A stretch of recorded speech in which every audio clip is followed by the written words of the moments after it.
Ini artinya rejim itu nggak punya pride, nggak punya harga diri itu untuk menganggap bahwa kita kuat, rejim ini kuat karena dilindungi oleh demokrasi itu. Jadi kalau dia masih mengundang tentara masuk ke istana, itu artinya rejimnya rapuh sebetulnya kan. Jadi tanda rejim rapuh itu mengajak ulang TNI untuk masuk dalam kekuasaan. Karena itu mesti disebut bukan civilian supremacy, tapi the supremacy of civilian value itu. Yang supreme adalah nilai-nilai sipil. Walaupun dia militer presidennya, purnawirawan misalnya, tapi dia mesti tunduk pada nilai-nilai sipil kan itu. Jadi kelihatannya rejim ini nggak ngerti bahwa demokrasi ini kita maksudkan supaya civilian values itu tumbuh di mana-mana. Ya, pemerintahan yang punya legitimasi kuat, dia nggak memerlukan tambahan kekuatan sebetulnya, kan legitimasinya sendiri udah kuat. Tapi ini pertanda bahwa Presiden Jokowi legalitasnya kuat, legitimasinya kurang itu. Karena itu dia minta disupport, disubsidi oleh kekuasaan yang punya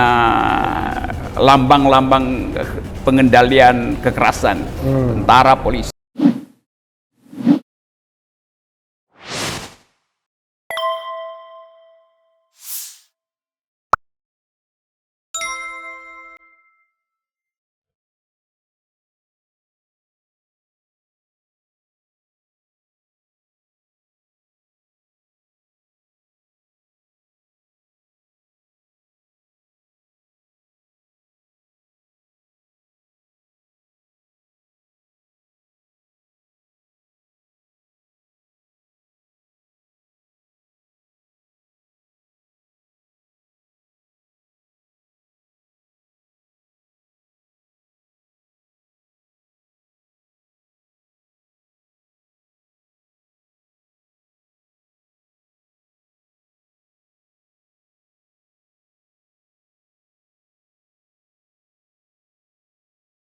Kita tahu amanat reformasi itu adalah mengembalikan TNI ke barak, dihilangkan dui fungsi ABRI. Back to barracks. Ya, back to barak ya kan. Cuma yang jadi masalah adalah banyak tuduhan ya. Pada masa pemerintahan Presiden Jokowi ini, justru TNI yang sudah ogah main politik ditarik-tarik. Terbukti misalnya ada komisaris BUMN dari TNI aktif. Ya, menggantikan komisaris sipil yang digusur gara-gara kritis gitu. Ini bukan curhat, ini fakta. Yang kedua adalah ini kita bicara tentang pemulihan ekonomi dan penanggulangan COVID-19. Tiba-tiba saya sebagai ketua pelaksana harian merasa perlu, ya kan, didampingi wakil ketua seorang jenderal angkatan darat, kira-kira begitu ya. Lalu ada juga jabatan-jabatan sipil lainnya yang juga TNI ikut. Nah, saya nggak mau menyebutkan namanya karena sekarang ini kan zaman COVID-19 kadang-kadang dibutuhkan orang itu. Iya. Berikutnya yang paling spektakuler adalah ada pekerjaan baru yaitu menurunkan baliho. Tapi ini bukan hanya soal menurunkan baliho. Tapi ini seperti mau melibatkan TNI dalam sebuah pertikaian tak berkesudahan gitu ya. Silakan Bung. Jadi ini bukan sekedar difungsi tentara, tapi multifungsi dari ya? ABRI itu, dari TNI, nurunin baleho, jadi komisaris, di satgas segala macam itu. Ini artinya rejim itu nggak punya pride, nggak punya harga diri itu untuk menganggap bahwa kita kuat, rejim ini kuat karena dilindungi oleh demokrasi itu. Ya. Jadi kalau dia masih mengundang tentara masuk ke istana, itu artinya rejimnya rapuh sebetulnya kan. Jadi tanda rejim rapuh itu mengajak ulang TNI untuk masuk dalam kekuasaan. Padahal dari awal kita putuskan bahwa kembalikan politik ke dalam wilayah civilian values itu. Iya. Civilian values, seringkali orang salah menganggap bahwa pemerintahan sipil artinya pemerintahan orang sipil. Nggak begitu. Yang berkuasa bukan orang sipilnya, tapi nilai-nilai sipilnya. Karena itu mesti disebut bukan civilian supremacy, tapi the supremacy of civilian value gitu. Yang supreme adalah nilai-nilai sipil. Walaupun dia militer presidennya, purnawirawan misalnya, tapi dia mesti tunduk pada nilai-nilai sipil kan itu. Jadi kelihatannya rejim ini nggak ngerti bahwa demokrasi ini kita maksudkan supaya civilian values itu tumbuh di mana-mana. Nah sekarang bahkan orang sipil itu udah belaga tentara kan. karena terkontaminasi dengan Karena biasanya salah satu cirinya adalah apel siaga biasanya. ya apel siaga, dikasih seragam segala macam itu jadi sesuatu yang memburuk sebetulnya dan diamati oleh internasional, dan itu yang salah satu penyebab kenapa indeks demokrasi kita diturunkan di dalam banyak skala dunia tuh. Yang jelas partly free kita kan. Yap. Negara yang separuh bebas, Separuh bukan bebas, lagi ya. Dan itu sejak 2016 loh Bung Rocky. Artinya kan sejak pemerintahan Presiden Jokowi. Ya, pemerintahan yang punya legitimasi kuat, dia nggak memerlukan tambahan kekuatan sebetulnya, kan legitimasinya sendiri udah kuat. Tapi ini pertanda bahwa Presiden Jokowi legalitasnya kuat, legitimasinya kurang itu. Karena itu dia minta disupport, disubsidi oleh kekuasaan yang punya lambang-lambang pengendalian kekerasan, tentara, polisi, dan publik tonton itu sebetulnya sebagai satu keanehan dalam demokrasi itu. Dijamin oleh civilian values, tapi kepangkatan militer itu dioperasikan ke institusi sipil, kan itu buruknya tuh. Ya, saya ingin underline ya. Ya. Panglima TNI melalui Kapuspen TNI mengatakan tidak ada perintah dari Panglima TNI kepada Pangdam Jaya. KSP melalui Doni Gahral Adian ya. Ya, itu kan junior Bung Rocky kan di UI.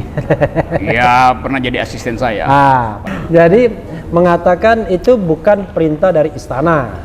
Dia pastikan itu kan sebagai orang yang lalu lalang di televisi, menjadi jubir KSP dan jubir untuk media ya. Oke.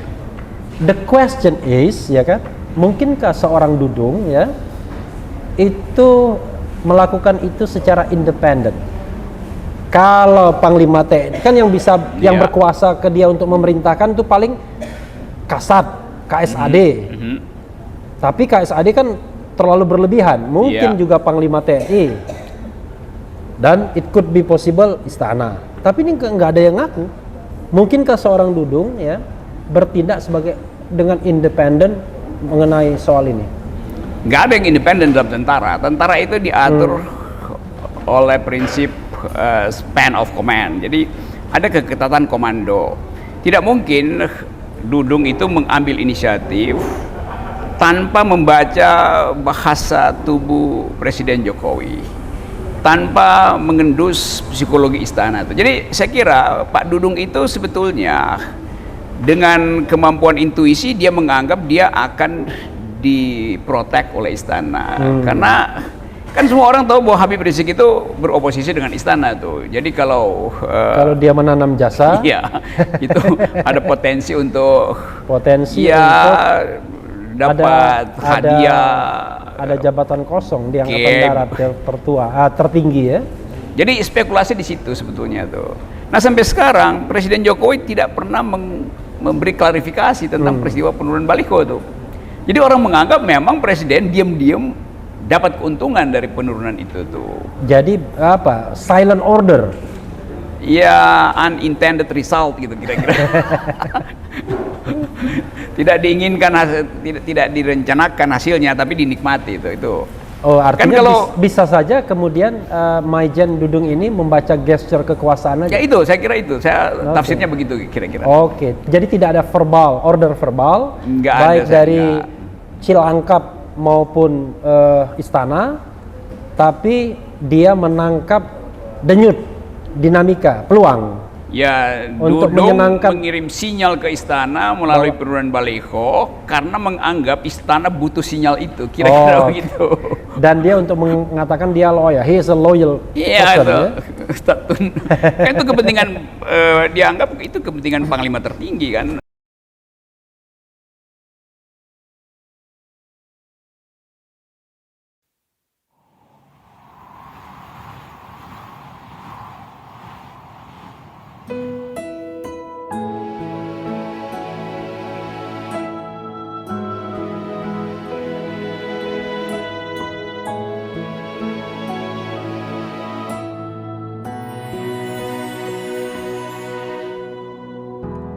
Ketika matahari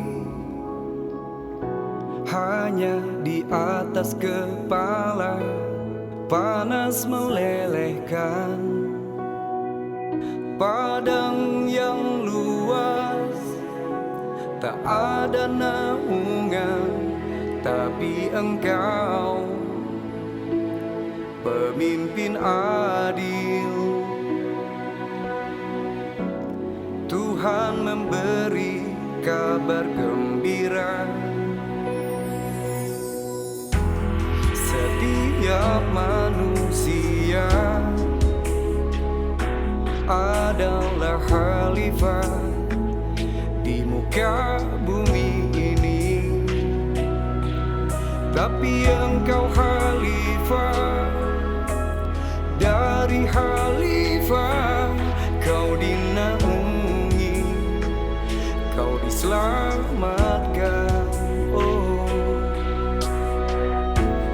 dari hari pembalasan. Engkau bisa bawa mata air kebaikan bagi manusia.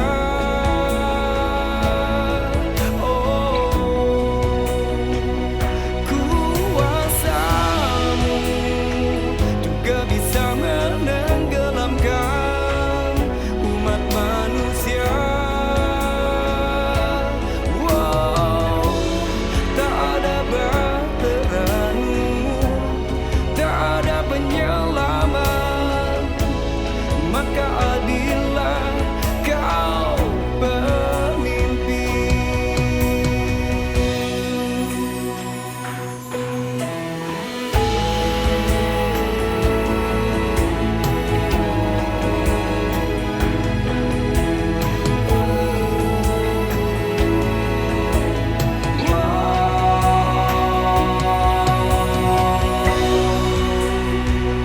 Engkau bisa bawa mata air kebaikan bagi manusia.